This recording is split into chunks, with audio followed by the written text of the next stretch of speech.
Yes, he's not been formally named by police at this stage, but GB News understands that he is school caretaker Ian Coates, who was stabbed to death on Magdala Road, and his white van stolen at that location was later used to drive down here Milton Street, right in Nottingham city centre, where it knocked down 3 pedestrians. One of those pedestrians is still in a critical condition in hospital today. We've been getting some reaction through from the families of those individuals who died. We've been hearing from the family of that young man, the aspiring young cricketer Barnaby Webber, who say that he, was just a wonderful young man with his life ahead of him. In a statement, they say complete devastation is not enough to describe our pain and loss at the senseless murder of our son.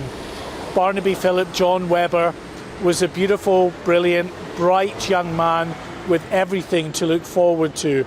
A talented and passionate cricketer who was over the moon to have made selection to his university cricket team. At 19, he was just at the start of his journey into adulthood and was developing into a wonderful young man. As parents, we are enormously proud of everything he achieved and all the plans he had made. His brother is bereft beyond belief, and at this time we ask for the privacy for the family to be allowed time to process and to grieve.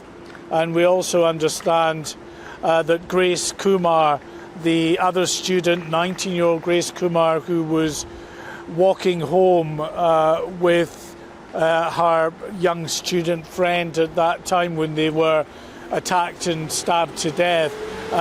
We understand that her father is a GP in London, that he himself had saved the lives of 3 teenagers back in 2008 who'd been stabbed near his surgery in Chingford, a doctor who also worked alongside the police at times as an on-call police surgeon who was required to attend a police station on numerous occasions. So someone who's seen up close the devastating effects of knife crime, and of course now coming to terms with the news that his daughter was stabbed to death here in the early hours of yesterday morning.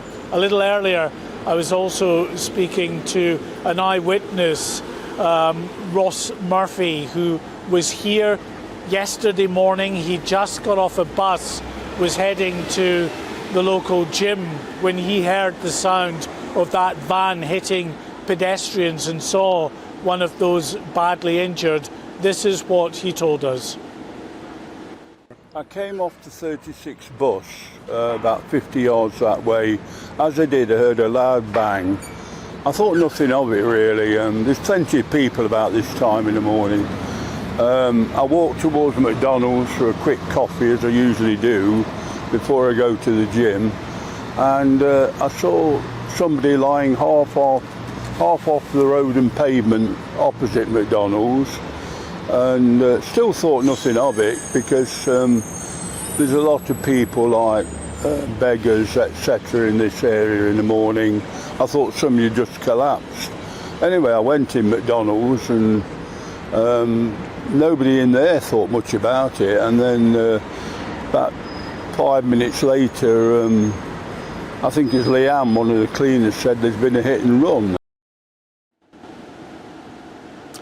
Well, we're told that the suspect is still being questioned by police at this hour. We are told that he's a 31-year-old West African migrant who's been living here in the UK for more than a decade now.